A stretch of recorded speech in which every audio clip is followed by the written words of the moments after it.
حضرت فاطمہ بنت حسین رضی اللہ تعالی عنہ بڑی دلیر تھیں، خواہ کوئی بھی سامنے ہو حق بات کہنے سے ہچکاتی نہیں تھی۔ جب ان کے والد گرامی حضرت حسین رضی اللہ تعالی عنہ کو شہید کر دیا گیا تو اہل شام نے رسول اللہ صلی اللہ علیہ وآلہ وسلم کی بیٹیوں کو، جن میں فاطمہ، ان کی بہن سکینہ، کلثوم، زینب کو یزید بن معاویہ کے دربار میں پیش کیا تو فاطمہ نے جرأت کا مظاہرہ کرتے ہوئے کہا، اے یزید، کیا رسول اللہ صلی اللہ علیہ وآلہ وسلم کی بیٹیاں؟ بسم اللہ الرحمن الرحیم۔ ناظرین، ابن عساکر اپنی کتاب تاریخ دمشق میں حضرت فاطمہ بنت حسین رضی اللہ تعالیٰ عنہ کی کرامت کا تذکرہ کرتے ہوئے رقم تراز ہے، جس سے یہ بات ظاہر ہوتی ہے کہ حضرت فاطمہ رضی اللہ تعالیٰ عنہ کی قدر و قیمت اور احترام و اکرام مختلف طبقات پر مشتمل لوگوں کے دلوں میں کس قدر زیادہ تھا۔ ہوا یہ کہ حسن بن حسن نے مصور بن مخرمہ کی بیٹی کا اپنے لیے رشتہ مانگا۔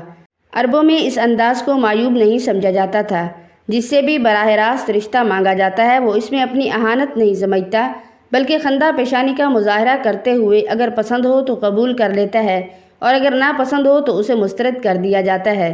جسے مسترد کر دیا جائے وہ بھی اسے اپنی توہین نہیں سمجھتا۔ صورتحال یہ تھی کہ حسن بن حسن کے حرم میں پہلے سے فاطمہ بنت حسین موجود تھیں۔ مصور بن مخرمہ نے مسکراتے ہوئے کہا، اے صاحبزادہ رسول صلی اللہ علیہ وآلہ وسلم، اگر آپ مجھ سے جوتے کے ایک تسمے کے بدلے میری بیٹی سے شادی کا مطالبہ کرتے تو میں برضا و رغبت اپنی بیٹی کو تیرے ساتھ رشتہ ازدواج میں منسلک کر دیتا، لیکن میں نے رسول اللہ صلی اللہ علیہ وآلہ وسلم سے سنا، آپ فرماتے ہیں کہ فاطمہ میری شاخ ہے، میرے دل کا ٹکڑا ہے، جو اس کو خوش کرے وہ مجھے خوش کرتا ہے، جو اس کو ناراض کرے وہ مجھے ناراض کرتا ہے۔ مجھے معلوم ہے کہ اگر ان کی زندگی میں ان کی بیٹی کے تیرے نکاح میں ہوتے ہوئے کسی اور سے شادی کرتا تو وہ یقیناً ناراضگی کا اظہار کرتی، کیونکہ کوئی ماں بھی دلی طور پر یہ پسند نہیں کرتی کہ اس کی بیٹی پر کوئی سوتن آئے۔ میں خانوادہ رسول صلی اللہ علیہ وآلہ وسلم کی ناراضگی مول نہیں لے سکتا، لہٰذا آپ میری طرف سے معذرت قبول کریں۔ فاطمہ بنت حسین رضی اللہ تعالیٰ عنہ نے ایک علمی، ادبی اور روحانی خاندان میں پرورش پائی، اسی لیے ان کے احساسات میں ادبی چاشنی کی آمیزش دکھائی دیتی ہے۔ ادبی ذوق کی بنا پر جب بھی کوئی اہم ترین اور حساس واقعہ رونما ہوتا تو ان کے خیالات برجستہ شعروں میں ڈھلنا شروع ہو جاتے۔ انہوں نے جب اپنے خاوند حسن بن حسن کا جنازہ دیکھا تو اپنا چہرہ ڈھانپ کر یہ شعر کہا، پہلے وہ امید کی کرن تھے، پھر سراپا احسان بن گئے، پھر یہ احسانات عظیم سے عظیم تر ہوتے چلے گئے۔ حضرت فاطمہ بنت حسین رضی اللہ تعالیٰ عنہ بڑی دلیر تھیں، خواہ کوئی بھی سامنے ہو حق بات کہنے سے ہچکاتی نہیں تھی۔ جب ان کے والد گرامی حضرت حسین رضی اللہ تعالیٰ عنہ کو شہید کر دیا گیا تو اہل شام نے رسول اللہ صلی اللہ علیہ وآلہ وسلم کی بیٹیوں کو، جن میں فاطمہ، ان کی بہن سکینہ، پھوپھی کلثوم بنت علی اور زینب کو یزید بن معاویہ کے دربار میں پیش کیا تو فاطمہ نے جرأت کا مظاہرہ کرتے ہوئے کہا، یزید، کیا رسول اللہ صلی اللہ علیہ وآلہ وسلم کی بیٹیاں قیدی ہیں؟ اس نے کہا، نہیں، یہ سب آزاد ہیں اور قابل احترام و اکرام ہیں، آپ اندر جا کر اپنے چچا کی بیٹیوں سے ملاقات کریں۔ حضرت فاطمہ جب محل کے اندر تشریف لے گئیں تو کیا دیکھتی ہیں کہ تمام سفیانی خواتین یعنی خاندان ابو سفیان کی مستورات زارو قطار رو رہی تھیں۔ بعد ازاں حسینی خواتین مدینہ منورہ کی طرف روانہ ہو گئیں اور وہاں جا کر قیام پذیر ہوئیں۔ فاطمہ بنت حسین کے اخلاق کریمانہ جو ان کو جاننے والے صف اول کے لوگ احاطہ تحریر میں لائے، اس بات کی دلیل ہے کہ وہ حیا اور عبادت میں بڑے بلند مقام پر فائز تھیں۔ وہ ددیال اور ننیال کی طرف سے نجیب الطرفین تھیں۔ حیا میں تمام خواتین میں ممتاز اور دنیاوی زیب و زینت میں ان کا دور کا بھی کوئی واسطہ نہ تھا۔ امیر المؤمنین ہشم بن عبد الملک اس کے گواہ ہیں۔ ابن عساکر تاریخ دمشق میں بیان کرتے ہیں کہ فاطمہ بنت حسین اپنی قوم کے سرخیل افراد کے ہمراہ مدینہ منورہ سے حشام بن عبد الملک کے پاس تشریف لائیں۔ حشام نے ابریش کلبی، جس کا نام اصل سعید بن ولید تھا، اس سے کہا کہ گزشتہ رات میری قوم کے سرخیل سردار لوگ میرے پاس آئے، ان میں سب سے زیادہ شرمیلی اور حیادار خاتون حضرت فاطمہ بنت حسین تھیں۔ اخلاق فاضلہ حضرت فاطمہ بنت حسین کی فطرت کا حصہ بن چکے تھے۔ وہ شر کے راستے سے بہت دور خیر اور اہل خیر کے ساتھ ہمدردی سے پیش آنے والی تھیں۔ وہ نیکی کے کام سر انجام دینے میں بڑی حریص تھیں اور ان امور خیر کی ادائیگی میں بڑی دلچسپی لیتیں۔ لوگوں کے ساتھ جو کرم احسان و مروت سے پیش آتی۔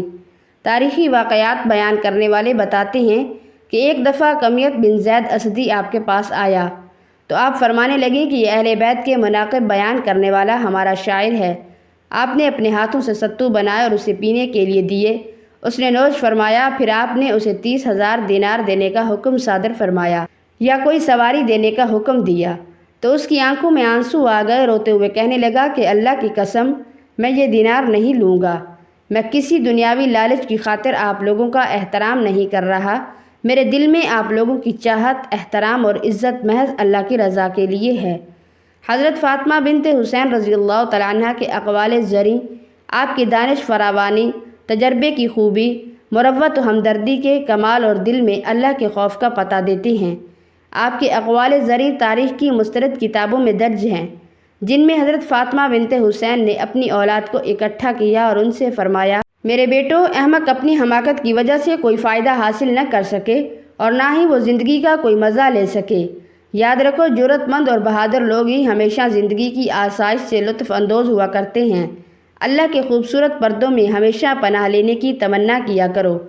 حضرت فاطمہ بنت حسین رضی اللہ تعالیٰ عنہ مسلسل ذکر الہی اور تسبیحات پڑھنے میں مصروف رہتی۔ فضل و شرف اور دینی جذبہ انتہا درجے کا پایا جاتا تھا۔ غیر ضروری کوئی بات بھی اپنی زبان پہ نہ لاتی۔ ان کا دل پاک صاف، سینہ حسد اور بغض سے ممبرا، مخلوق خدا کو کبھی وہ نفرت کی نگاہ سے نہ دیکھتی تھی، وہ شر کے مفہوم سے بھی قطعی ناآشنا تھی، اسی لیے لوگوں کی نگاہ میں ان کی بہت قدر و قیمت تھی۔ خصوصاً عمر بن عبدالعزیز بڑی عزت اور احترام و اکرام کے ساتھ پیش آتے تھے۔ وہ ان کی قدر و منزلت کو اچھی طرح پہچانتے تھے، ان کی بڑی تعظیم و تکریم کیا کرتے تھے۔ حضرت فاطمہ فرماتی ہیں کہ ایک دن میں حضرت عمر بن عبدالعزیز کے ہاں گئی، ان سے کسی نے کہا کہ یہ عظیم خاتون یہ جانتی ہی نہیں کہ شر کیا ہوتا ہے، تو عمر بن عبدالعزیز نے کہا، یہ شر کو نہ جاننے کی بنا پر شر سے ہمیشہ مجتنب رہیں۔ حضرت فاطمہ بنت حسین رضی اللہ تعالیٰ عنہ محفوظ و مامون زندگی بسر کرتے ہوئے 110 ہجری کو اپنے داعی اجل کی آواز پر لبیک کہتی ہوئی اللہ کو پیاری ہو گئیں اور انہیں مدینہ منورہ میں دفن کیا گیا۔ فاطمہ بنت حسین ان مثالی خواتین میں سے ایک تھیں جنہوں نے دنیا کے زوال پذیر ہونے والے مال و متاع کو چھوڑ کر ہمیشہ رہنے والی نعمتوں کو حاصل کرنے کو ترجیح دی، اسی طرح ہمیشہ رہنے والی جنت کی وہ حقدار ٹھہریں۔